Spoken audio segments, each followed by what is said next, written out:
दोस्तों SKMCH ये किसी कंपनी का नाम था, यूँ कह सो गारमेंट्स कंपनी यानी गारमेंट्स दुकान का नाम था। और इस एक नाम से कातिल के पास कैसे पुलिस पहुंचती है। मैं कहती हूँ ना कि पुलिस चाहे तो समुद्र के नीचे से कातिल को, आरोपी को पकड़ सकता है, लेकिन पुलिस चाहे तो, लेकिन पुलिस नहीं चाहती है तो नहीं कर सकती, ऐसे ढोंग ढोंग करती रहती है। एक महिला होती है, 30 साल की महिला होती है, मुजफ्फरनगर में कांदी थाना के एनसीपीटी कोई कंपनी होती है, कोई प्लांट होता है जो भी बिजली का, उसके पीछे बहुत सारे सरकारी क्वार्टर हैं और उसके पीछे थोड़ी सी झाड़ियाँ हैं जहाँ पे बहुत सारे लोग नहीं जाते हैं, सिर्फ सरकारी लोग ही जाते हैं। लेकिन जब जाते हैं, जब संडे वनडे होता है, बाकायदा वो काम धंधे में लगे रहते हैं। वहाँ पे कई दिनों से बड़ी बदबू आ रही थी चूहे की जैसी। फिर उसके बाद इतनी बिकट बदबू आनी शुरू हुई कि उधर से जो भी जाता था, उधर से पीछे से गुजरता था, नाक बंद करके भागता था। अब ये बदबू आते आते इतना बढ़ गई कि वहाँ के लोग जो सरकारी कर्मचारी थे देखने दौड़े तो वहाँ पे एक महिला पड़ी हुई थी जिसका शरीर झुलसा हुआ था, लेकिन उसके साड़ी का जो कलर था और वो सब कहीं ना कहीं पहचान में आता था कि ये महिला 30 साल की रही होगी और साड़ी पहन रखा होगा। दोस्तों ये साड़ी पहनने वाली महिला है कौन, आपको मैं इसके बारे में बताऊंगी। ये मंजू है, ये मुजफ्फरनगर की रहने वाली है, वहीं पे किसी कांदी थाना के थोड़ी दूर के गांव की रहने वाली है। ये महिला जब पढ़ाई करती थी उसके 10 साल पहले, अभी 30 साल की थी, जब ये 20 साल की थी, जब ये पढ़ाई करती थी 12th क्लास में, इसको एक लड़के से प्यार हो जाता है। उस लड़के को ये 3-4 दिन तक घूरती है। घूरने के बाद ये न्यूट्रल लड़की होती है, सच्ची होती है, कुछ भी छुपाती नहीं है, दिल में कोई राज नहीं रखती है। ये दौड़ करके जाती है लंच के टाइम और उस लड़के का नाम राजेश होता है, उससे बोलती है राजेश तुम मुझे बहुत सुंदर लग रहे हो। राजेश हंसने लगता है कि ये क्या अलौकिक घटना हो रही है मेरे साथ। राजेश ने कहा तुमसे सुंदर तो कोई है ही नहीं। तो मंजू कहती है मुझे तुमसे प्यार हो गया है, मैं 3-4 रातों से तुमको जाग करके याद कर रही हूँ। राजेश ने कहा कि डोंट केयर, मेरे को भी तुमसे प्यार है, तुम जैसी सुंदर लड़की अगर मेरी ज़िंदगी में आ जाए तो मेरे को तो स्वर्ग मिल जाए। ऐसा कह करके राजेश दोनों अब छुप करके मिलने लगते हैं, कभी बाजार में, कभी झाड़ी में, कभी किनारे, कभी ताल, कभी पोखड़ा, कभी स्कूल के पीछे, कभी मंदिर के पीछे। ऐसे करके 1 साल तक इनका प्यार मोहब्बत चलता है। फिर इसके बाद ये लड़की आती है और कहती राजेश अब तो मेरी शादी तय हो गई है। मेरे पापा ने, विनोद साहू इनका नाम होता है, मंजू साहू के पापा का।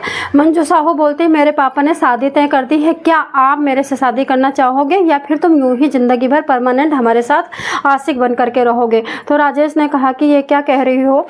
तो वो बोली हाँ मेरी शादी तय हो गई है। तो राजेश कहता जैसा आप चाहो। तो इसने कहा ठीक है, मेरी शादी बहुत अच्छे घर में हुई है, बड़ा सुंदर मेरा पति भी है और हम तुम्हारे साथ ज़िंदगी भर रहेंगे और तुम्हें प्यार करेंगे। तो राजेश सोचता है कि क्या बात है, दोनों हाथ में लड्डू, मैं शादी भी कर लूँगा फिर भी इससे मेरा रिश्ता नहीं टूटेगा, जब चाहूँगा जब जहाँ इसको बुला करके भोग लूँगा। आदमी तो भोगता ही है औरत को। इतना सोच करके फिर ये अपनी इसकी शादी हो जाती है, ससुराल चली जाती है, ससुराल से आती है, ससुराल में बात करती है, ससुराल से आती है, मिलती है जुलती है। पति को कभी पता ही नहीं चलता है, ना तो मैके वाले को पता चलता है कि कॉलेज की कोई बॉय है जो इसका आशिक है। इसके बाद धीरे धीरे क्या होता है, इसके 2 बच्चे पैदा होते हैं, पति से लड़ाई शुरू हो जाती है। शादी के 5 साल हो जाते हैं। पति को ये साफ बोल देती है कि तुम इतना लड़ते झगड़ते हो, तुम मुझे पसंद नहीं हो, और पति को छोड़ करके एक हॉस्पिटल में जा करके वहाँ पे नौकरी पकड़ लेती है, क्लीनिंग का काम करने लगती है। क्लीनिंग का काम करने के बाद ये फ्लैट ले लेती है छोटा सा और वहीं पे रहने लगती है। उसके बाद इसको एक और मर्द पसंद आ जाता है, उससे ये शादी कर लेती है। और जो इनका राजेश था बॉयफ्रेंड, ये बॉयफ्रेंड राजेश पासवान, ये इनके पीछे पीछे लगा रहता था। ये दोनों जब चाहते जब मिल लेते, जब चाहते जब घूम लेते, जब चाहते जब होटल में चले जाते, जब चाहते जब भी मंदिर पे चले जाते। इनका कुकर्म चल रहा था, मतलब दोनों पैरों को एक नाव पे और एक लड़ी पे रख करके महिला चल रही थी। न्यूट्रल होने के साथ साथ इतना भी न्यूट्रल नहीं होना चाहिए कि किसी के पीठ में चक्कू भुकोड़ते रहो और घुसेड़ते रहो और वो इंसान तुमसे कुछ बोले भी ना। राजेश को देखो, चलो वो महिला न्यूट्रल थी, झक्की थी, बहुचक्की थी, बैकल थी, पागल थी, लेकिन तुम तो पागल नहीं थे। शादी के बाद सिर्फ एक जिम्मेदारी होती, अपनी फैमिली, दूसरा कुछ नहीं।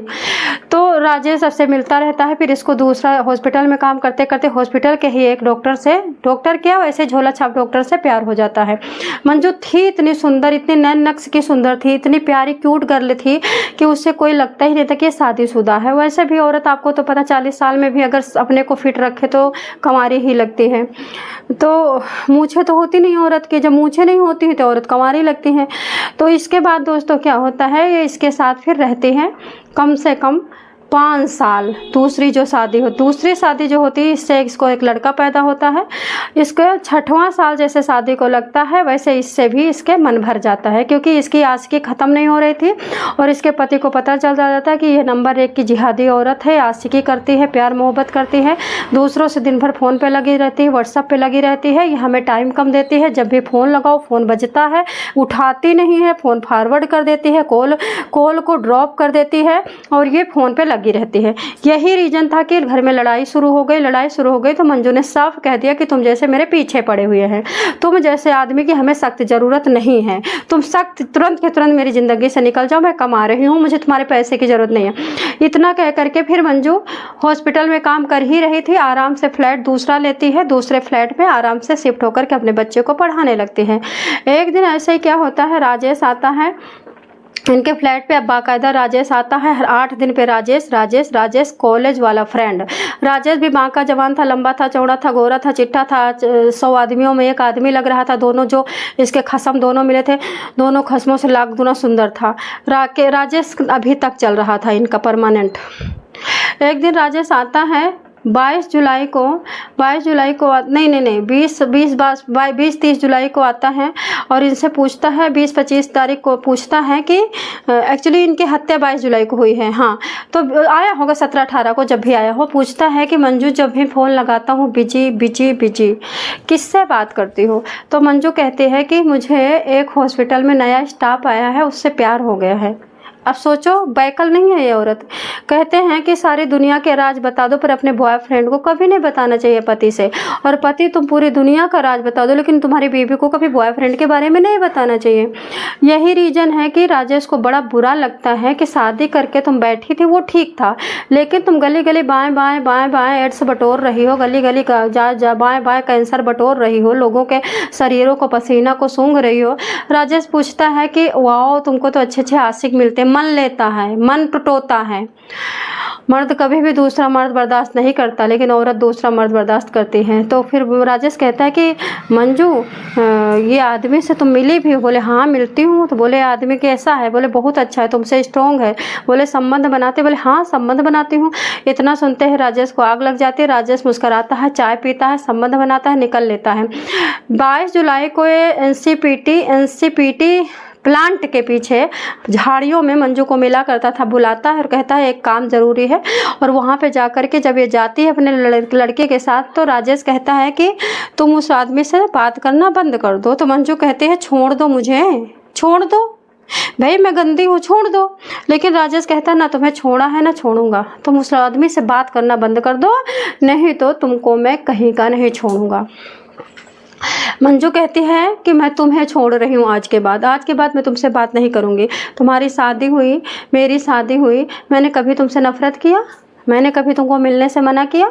मेरी ज़िंदगी में दखल करने वाला मेरे ज़िंदगी में रहता नहीं है। मेरे पति को लात मार दिया तो तुम कौन होते हो? दूसरे पति को लात मार दिया तुम कौन होते हो?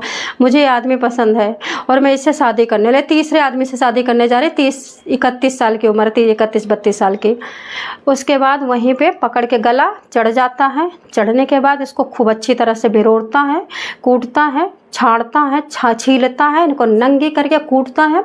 उसके बाद साथ में ही लेके गया था जलनशील पदार्थ जो डाला जाता मुंह पे, झुलस जाता है, यानी कि आप सब समझते हो तेजाब। उसके बाद झुलसा देता है और वहाँ से निकल लेता है। जैसे निकल रहा होगा तब लड़का दौड़ता है रोते हुए कि अंकल तुमने मेरे मम्मी को मारा।